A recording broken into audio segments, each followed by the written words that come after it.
This is not a self-improvement manual. This is a dissection. You consider yourself a civilized human being because you wear clean clothes and know how to use cutlery. But inside, you are the same biological machine you were 10,000 years ago. You suffer not because the world is unfair, but because your expectations of this world are a fairy tale, written to make you manageable. The world is not a garden.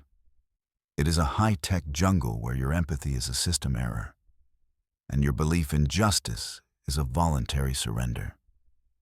Right now, someone stripped of your illusions is studying your weaknesses to use them for their own status. You are either a player or a resource. There is no third option. Marcus Aurelius did not comfort himself. He tempered his mind like a blade, cutting away the superfluous to survive among traitors and barbarians. We begin the dismantling of your illusions. Chapter 1. The Information Vacuum. Silence as a torture device phase. Collision. The boardroom of Ethelgard Capital smelled of expensive ozone and a faint hint of old parchment, a whim of the founder. Victor sat in a Napa leather chair, feeling sweat beginning to simmer under his shirt collar.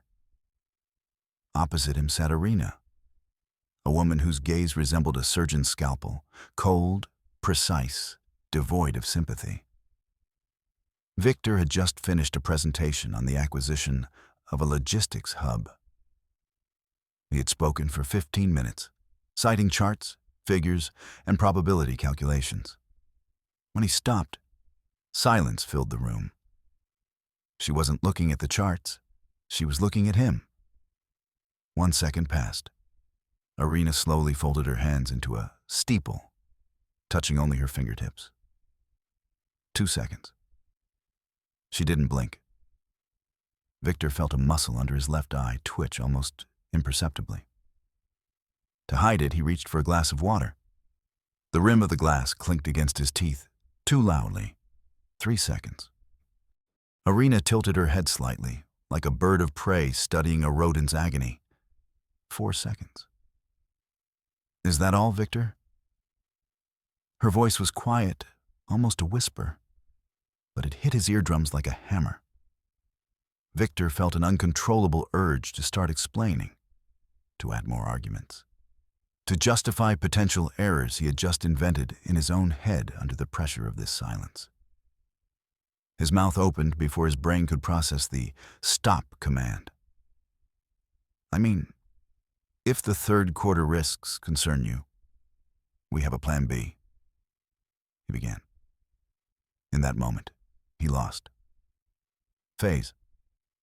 Psychological X-ray. What happened? Arena used an information vacuum. In social hierarchies, the person who speaks more is usually trying to prove their value. The one who remains silent is evaluating. Biological background. When we encounter silence in response to our query, the brain interprets it as social exclusion. The anxiety zone in the prefrontal cortex activates. Adrenal glands begin producing cortisol. Your body perceives the lack of reaction as an indefinite threat. She is silent. Therefore, she knows something I don't. Therefore, I am in danger.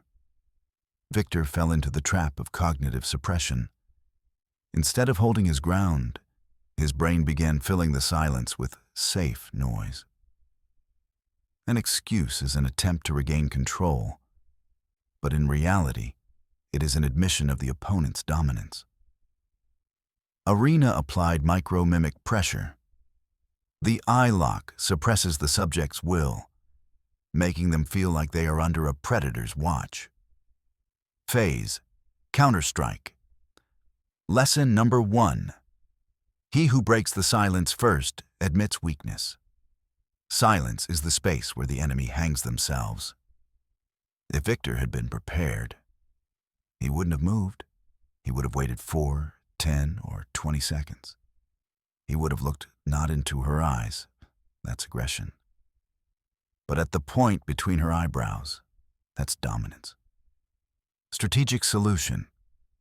If an opponent is silent, use that time to slow your breathing. Lower your cortisol. Your response should be short and interrogative. Which specific points raise concerns for you? Shift the burden of proof back to her. Phase. Sensory immersion. Outside, the London sky was the color of stale asphalt. A light rain shattered against the panoramic glass, creating an endless white noise. Inside the office, it was too sterile. The hum of the air conditioner vibrated at a low frequency. 40 hertz. A barely perceptible sound Victor knew was tuned to induce mild cognitive fatigue in employees.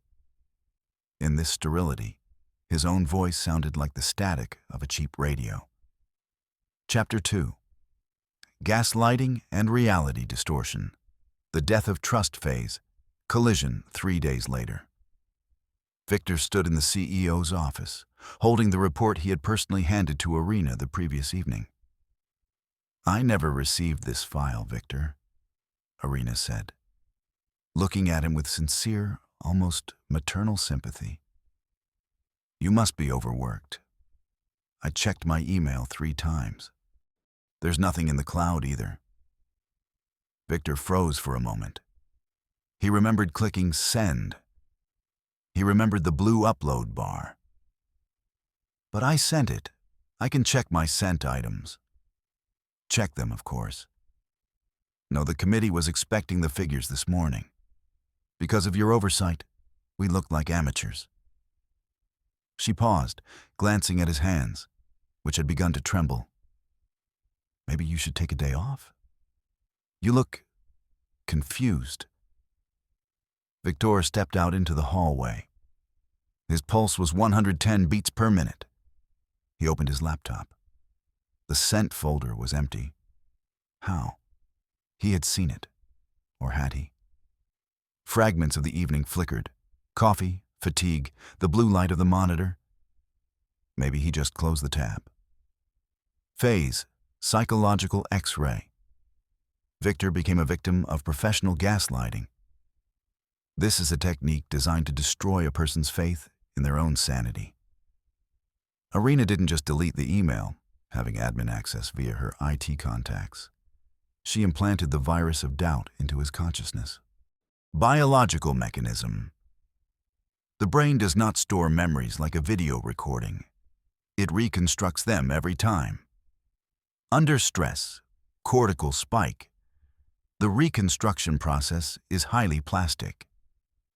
If an authority figure asserts the opposite with confidence, your hippocampus can overwrite the memory to avoid cognitive dissonance. Arena used triangulation by mentioning the committee. She created a false coalition where he is alone against everyone. This triggers a freeze response, stripping the person of logical analysis. Phase. Counter-Strike lesson number 2. Never trust your memory in a combat zone. Trust protocols.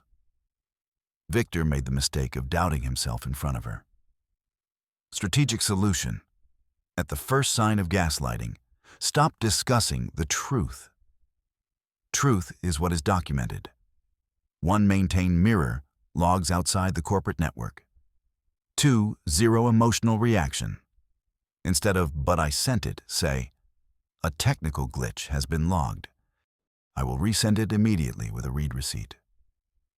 3. Understanding. If someone tells you that you are sick or tired when you know you aren't, it is an attack, not care. Phase. Sensory immersion. The air in the corridor felt thick, like jelly. The sharp, alcoholic sting of hand sanitizer hit his nose, triggering associations with a hospital. The smooth marble floors reflected the ceiling lights, creating the illusion of an endless fall. Victor felt a chill in his toes. Blood was retreating from the periphery to vital organs, preparing the body for a blow that would never come. Chapter 3. False vulnerability. The pride trap phase. Collision evening at the The vault bar. Dim lights, the scent of expensive bourbon, and tobacco drifting from the VIP zone. Aurena sat at the bar, looking unusually fragile. Her shoulders were slumped. In her hand, a glass of white wine. "Victor, sit down," she said softly. "I crossed the line today. I'm sorry. This deal, it's draining everything out of me. Sometimes I feel like I'm not coping." She looked up at him. Her pupils were slightly dilated, an effect of the dim light or a masterful performance. "I need someone I can trust. The committee wants to remove Marcus from his department head position. I'm against it, but I need solid arguments to protect him. You have those reports on his department from last year, right? Help me save him." Victor felt a rush of warmth. His ego, wounded by the morning's humiliation, greedily absorbed this sign of the enemy's weakness. She came to me for help. She's human too. He felt significant. He felt like a winner. "Of course, Aurena. There were nuances with budget allocation. I'll send you the details." Phase, psychological X-ray. This is a classic trap. False vulnerability. Aurena uses the halo effect in reverse. She shows a crack in her armor, so Victor relaxes and exposes his own. Biological background. When we see another's vulnerability, we release oxytocin, the hormone of trust and social bonding. It blocks critical thinking in the prefrontal cortex. Victor bought into the biological call for cooperation. In reality, Aurena is baiting him for dirt on Marcus to use Victor as a firing squad. If Marcus finds out who leaked the data, Victor will take the blame. Aurena stays clean. She also applied a dopamine loop. First, she punished him. Morning. Now she rewards him with attention. Evening. Victor's brain, starved for approval after the stress, swallows the hook, line, and sinker. Phase. Counter-strike. Lesson number 3. When an enemy reveals a weakness to you, check if they are holding a knife to your throat at the same time. True vulnerability does not exist in business. Strategic solution. Respond to candor with safe candor. Tell a story that looks like a secret but has no value. Test her reaction. If she starts pressing for specific facts, like the Marcus reports, it's intelligence gathering, not a confession. Phase. Sensory immersion. The ice in Victor's glass melted slowly, making a faint cracking sound. It sounded like breaking bones. The yellow lamplight reflected in the amber bourbon, creating jagged, torn shadows on the table. The bar was warm, but Victor was suddenly struck by a chill. He realized the comfort of this place was as much a prop as the expression on Arena's face. Chapter 4. Triangulation. The art of instigation phase. Collision. A corporate evening at a suburban golf club. The smell of freshly cut grass mixed with expensive perfume and limousine exhaust. Victor stood by a high table, clutching a glass of mineral water. He felt like an outsider until he spotted Aurena. She was standing with top managers, chatting gaily with Marcus, the very man she allegedly wanted to save 3 days ago. Noticing Victor, Aurena smiled radiantly and beckoned him. "And here is our golden boy," she chirped. Victor noticed Marcus stiffen instantly. His jaw tightened, and the corner of his mouth flicked down, a classic micro-expression of disgust.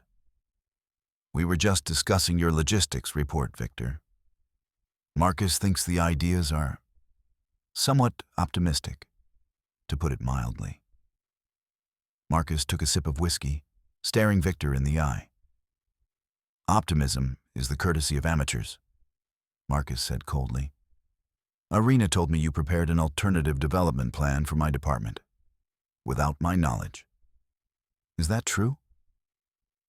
Victor froze. An internal voice screamed. She asked for it herself at the bar. But Irina looked at him with an expression of genuine curiosity, as if waiting for his answer.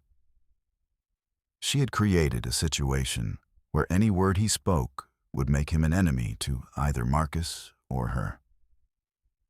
I was just analyzing data that was publicly available, Victor stammered, cold sweat trickling down his back. Irina mentioned you were insisting on a full restructuring, Marcus added, stepping forward, invading Victor's personal space. Phase, psychological X-ray. This is triangulation. Irina does not attack Victor directly. She uses Marcus as her proxy tool. In this geometry, she is the peacemaker and judge, while two men turn into gladiators fighting for her approval or survival. Biological background. In the wild, conflict between two low-ranking individuals for a dominant's attention is common. It strengthens the dominant's status and exhausts the subordinate's resources. Victor's brain is currently in a state of social ostracism. The amygdala screams of the danger of being cast out from the pack. When Marcus violates proxemics, distance, Victor's sympathetic nervous system activates. Pupils dilate, blood drains from the stomach. Irina uses the bystander effect. In the presence of authoritative colleagues, Victor is afraid to accuse her of lying, as it would look like a hysterical outburst. She has turned him into a resource of discord. Phase, Counter-Strike lesson number 4. Never justify yourself to the person who has been sicked on you. Justification is an admission of their jurisdiction over your conscience. Direct the blow back at the puppet master. Strategic solution. Victor should have used meta-communication. Instead of answering Marcus, he should have addressed Irina. Irina, it seems there's been a misunderstanding in the transmission of information. Let's discuss this together in the office so Marcus gets the accurate data rather than an interpretation. This returns the responsibility to the manipulator and breaks the magic of behind-the-scenes intrigue. Chapter 5. The Halo Effect and Cognitive Filters. Blinded by the shine phase. Collision. A week later, the auditors arrived. The group was led by a doctor. Stern, a man with an impeccable reputation and author of textbooks on crisis management. He smelled of expensive tobacco and confidence.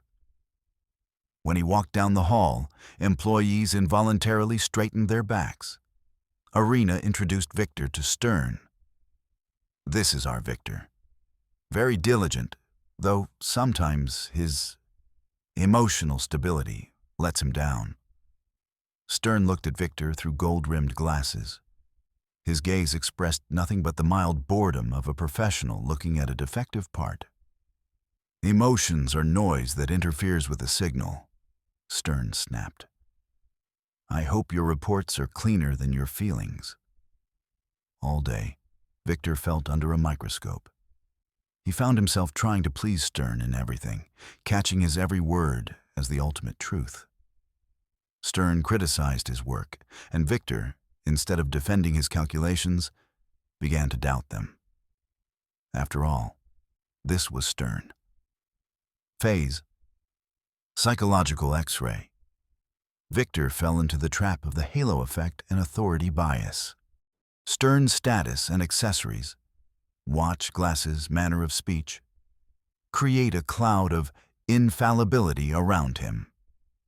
Victor's brain automatically transfers Stern's competence in one area to all his judgments, including his assessment of Victor's personality. Biological mechanism. This is an evolutionary adaptation. In ancient times, following the most experienced and strongest, the dominant, increased survival chances. Victor's prefrontal cortex literally shuts down. handing control to the basal ganglia, which handle hierarchical submission. Arena masterfully used priming by mentioning emotional instability. Now, Stern filters all of Victor's actions through this lens. If Victor argues, he's emotional. If he's silent, he's suppressed. Phase. Counterstrike. Lesson number 5. Status is a hallucination. Authority is a social contract you can terminate at any second. Strip them naked in your imagination. Strategic solution. To break the halo effect, deconstruct the image. Stern is just a man who eats, sleeps, and fears death. Victor should have focused exclusively on facts, ignoring the tone and the credentials.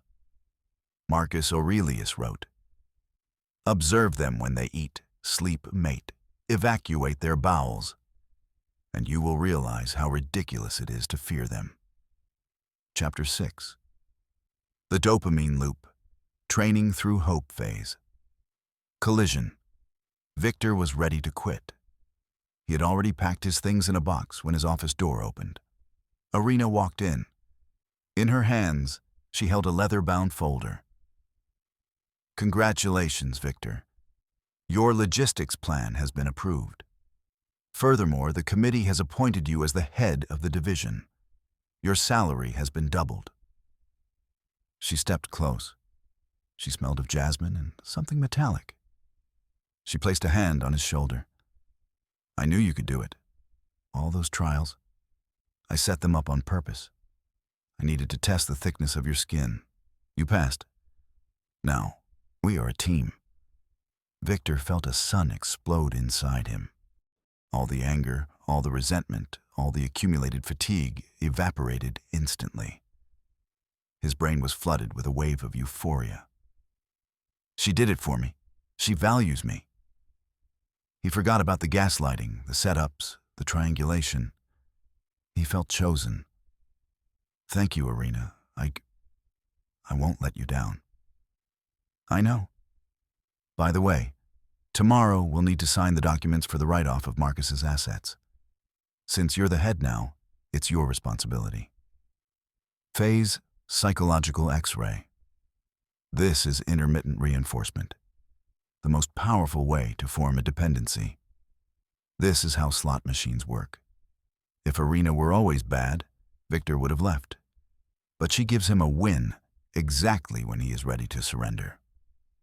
Biological background. Dopamine is released not during the reward, but in anticipation of it. Arena created a dopamine loop. After a period of stress and cortisol, the sharp injection of dopamine and oxytocin via touch and praise creates a powerful imprinting bond. Victor is now her loyal hound. He will endure any humiliation in the hope of experiencing that recognition high again. She also applied cognitive dissonance. To justify his past suffering, Victor is forced to believe her training version. Otherwise, he would have to admit he is just a victim of manipulation, which is too painful for the ego. Phase. Counterstrike. Lesson number 6. Praise from an enemy is poison in a golden cup. If someone pats you on the head, check if they are looking for the spot to strike with an axe. Strategic solution. Victor should have asked himself, what does she need from me right now? The answer was on the surface, his signature on a dubious asset write-off. The reward is not recognition of merit, it is an advance for his future complicity in a crime. Chapter 7. Radical pragmatism, the death of morality phase, collision. A month passed. Victor sat in his new spacious office. Before him lay the documents he had to sign. This wasn't just an asset write-off. It was the destruction of Marcus's career and the livelihoods of a dozen others whose families depended on those jobs. Marcus came to see him in person. He looked 10 years older. "Victor, you know this is a lie. The figures were faked by Arena. If you sign, there's no turning back. I have a daughter in university. Smith has a mortgage. Be a human being." Victor looked at him. Something stirred inside. The old, familiar empathy. But immediately, Arena's cold voice surfaced. "You are either a player or a resource." He remembered her praise, her trust, his new status. "Marcus, it's just business," Victor said. His voice sounded foreign, as if an embedded speaker were talking for him. "The analysis showed your unit's inefficiency. Nothing personal." Phase, psychological X-ray. Victor reached the stage of radical pragmatism, but in its distorted, slave-like form. He shut off his empathy, not for his own freedom, but to serve his manipulator. Biological background. A desensitization of mirror neurons occurred. To survive in a hyper-competitive environment, the brain suppresses empathy signals, classifying them as noise. Victor uses rationalization, a cognitive bias that allows him to commit immoral acts while maintaining the illusion of being a professional. The phrase, "nothing personal," is a mental shield. He is trying to separate his persona from his actions. But according to Marcus Aurelius, your soul is dyed by the color of your thoughts. By becoming Arena's instrument, Victor has lost his agency. He is no longer a predator. He is a well-paid fang in someone else's jaw. Phase, Counter-Strike. Lesson number 7. Empathy is a luxury you can only afford from a position of strength. But abandoning morality to serve a master is not strength. It is the highest form of slavery. Strategic solution. True pragmatism would have been to ally with Marcus against Arena. Having access to the documents and knowing her methods, they could have destroyed her. But Victor chose short-term gain. He doesn't realize that as soon as he finishes the dirty work, Arena will discard him as the sole witness. Chapter 8. Reality destruction. The mirror method phase. Collision. 2 weeks later. Arena invited Victor to her office late at night. The lights were dimmed. A bottle of vintage cognac stood on the table. She looked relaxed, but Victor noticed her index finger tapping a rhythm on the leather chair. 72 beats per minute. The rhythm of her heart broadcasted outward. "Victor, we have a problem." She wasn't looking at him. "Stern's auditors found discrepancies in those documents you signed regarding Marcus. It seems you made a calculation error. Now the committee is asking me questions." She held a 5-second pause, expecting Victor to start making excuses, panic, or offer solutions. But Victor was silent. He looked at a point just above the bridge of her nose. "She's using an old script," he thought. "First the accusation, then the offer of salvation in exchange for a new favor. To her, I am a file with a known extension. I'm waiting for an explanation, Victor." Her voice grew harder. "Arena," he said calmly, "you personally vetted these documents before I signed. You said they were perfect. Are you saying your expertise failed, or did you consciously mislead me?" The office became so quiet the hum of the computer was audible. Arena's pupils narrowed to pinpoints. She hadn't expected a counterattack. She was used to his defensive reaction, not an analytical strike. Phase, psychological X-ray. Victor applied paradoxical mirroring.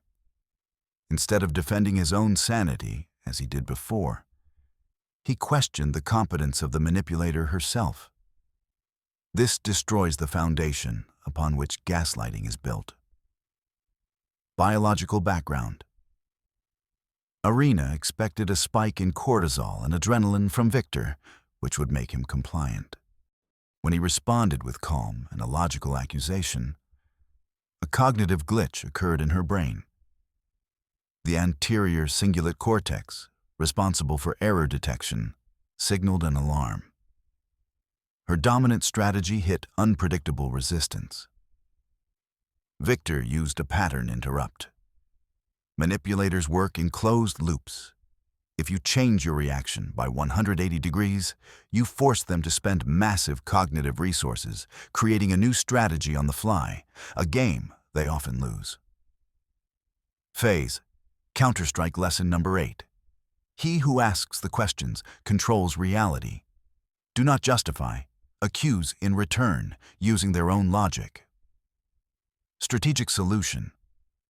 Victor realized Arena is not an omnipotent demiurge, but a human dependent on her image before the committee. By shifting responsibility to her expertise, he hits her where it hurts most, her status as a flawless player. Chapter 9. Radical autonomy, breaking the dopamine chains phase. Collision. Arena changed tactics. An hour later, she was smiling, pouring him cognac. You're right, Victor. We're both tired. Let's forget it. Actually, I'm preparing your appointment to the board of directors. It will be your triumph. We just need to close one minor issue with the archives. Victor listened to her and felt nothing happening inside. No joy, no anticipation, none of that solar explosion from a month ago. He looked at her smile and saw only the work of facial muscles. The zygomatic muscles were tense, but the orbicularis oculi, eyes, remained motionless. A false Duchenne smile. Arena, I don't need a seat on the board, he said, and I won't be handling the archives. She froze with the bottle in her hand. You're turning down your career? Everything we worked for? Everything you worked for, he corrected. My illusions regarding this company are over. I am taking my intellectual property and leaving. The clients I brought in will leave with me. Phase, Psychological X-ray. Victor achieved what Marcus Aurelius called cutting away the superfluous. He zeroed out the value of the reward offered by the manipulator. This is called extinction of a conditioned reflex. Biological mechanism. Arena tried again to activate his dopamine system through the promise of status. But Victor, having passed through cycles of pain and humiliation, developed immunity. His prefrontal cortex now strictly filters stimuli. When a reward ceases to be perceived as a reward, the manipulator loses power over you. You become invisible to their radar. He also applied a radical devaluation of context.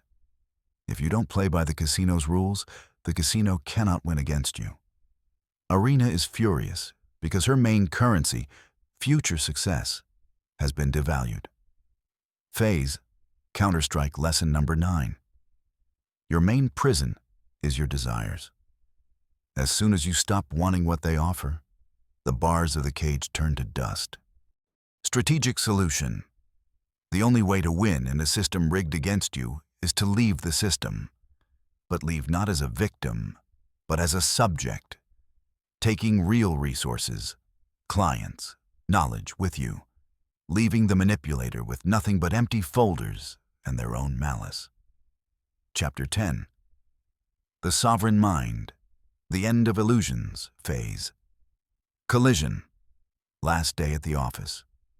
Victor walks toward the exit with a small bag. He runs into Marcus. Marcus has been reinstated, but looks like a man who has been through hell. He looks at Victor with hatred. You think you won, Victor. You just became a scumbag like her. Victor stops. He looks at Marcus not with pity, but with understanding. The world isn't good or bad, Marcus. It just is. You suffered because you believed in loyalty where it doesn't exist. I suffered because I believed in Arena's approval. We were both fools. The difference is, I realized it. He exits the building. It's spring, but Victor isn't celebrating a new life. He knows there are new jungles ahead, other arenas and other Marcuses. But now, he has armor. Phase, psychological X-ray. The final stage is Stoic integration. Victor has accepted reality without embellishment. He doesn't seek justice. He seeks efficiency and internal peace. Biological background. Victor's brain has rewired. The neural connections responsible for seeking external approval have atrophied.